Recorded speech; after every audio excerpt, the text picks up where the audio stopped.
ఒక విషయాన్ని చెప్పి ముగిస్తాం. హుజరాబాద్ నియోజకవర్గానికి సంబంధించి కరీంనగర్ జిల్లాకు సంబంధించిన ప్రజానీకం ఒక విషయాన్ని ప్రజలలో మన చైతన్యం తీసుకురావాలి.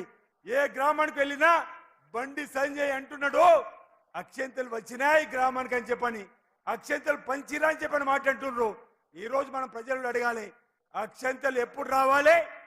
ఈరోజు పెళ్లి, ఓ బిడ్డ పెళ్లిలో కొడుకు పెళ్లి అయిన తర్వాత తాళి కట్టినాక అక్షంతలు వేస్తాం.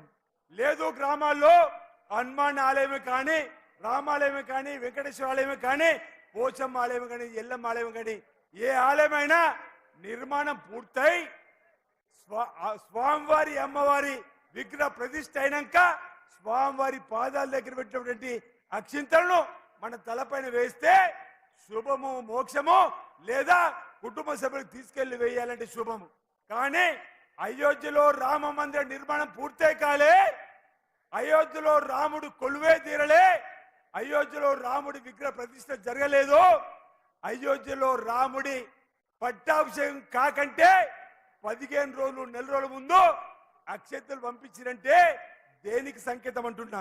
నిజంగా మన ప్రజల, భారతదేశ ప్రజల మీద ఈ భారతీయ జనతా పార్టీకి ప్రేమ ఉంటే రాముడి పట్టాభిషేకం అయినాక, రాముడి విగ్రహ ప్రతిష్ఠ అయినాక స్వామివారి పాదాల దగ్గర పెట్టి అక్షంతలు తీసుకొచ్చి మనకిస్తే మోక్షం తప్ప ముందే నెల రోజుల ముందు నుంచి పంపిణీ చేసినంటే ఎన్నికలలో ఓట్ల రాజకీయం కోసం కాకపోతే మరేందనే విషయాన్ని మన ప్రజల్లో చెప్పాల్సినటువంటి అవసరం ఉందన్నమాట ఈ సందర్భంగా చెప్తూ, బండి సంజయ్ ఆయన నియోజకవర్గంలో ఉన్న రాజన్న ఆలయానికి అన్నాపై తీసుకురాలే, అంజన్న ఆలయం కొండగట్టుకు అన్నాపై తీసుకురాలే, కానీ మతాల పేరిట భావోద్వేగాన్ని పెంచి గెలవాలని చూస్తున్న బండి సంజయ్కి తగిన బుద్ధి చెప్పాలని చెప్పని ఈరోజు కన్న తల్లిని, పొన్నం ప్రభాకర్ అన్న గారి తల్లి గురించి కూడా ఈరోజు విమర్శించినటువంటి ఒక కన్న తల్లి గురించి అన్నరాని మాటలు అన్నటువంటి ఆయనకు తగిన బుద్ధిని ఈరోజు మనం ఎన్నికల్లో చెప్పాలని చెప్పి హుజరాబాద్ ప్రజానీకానికి,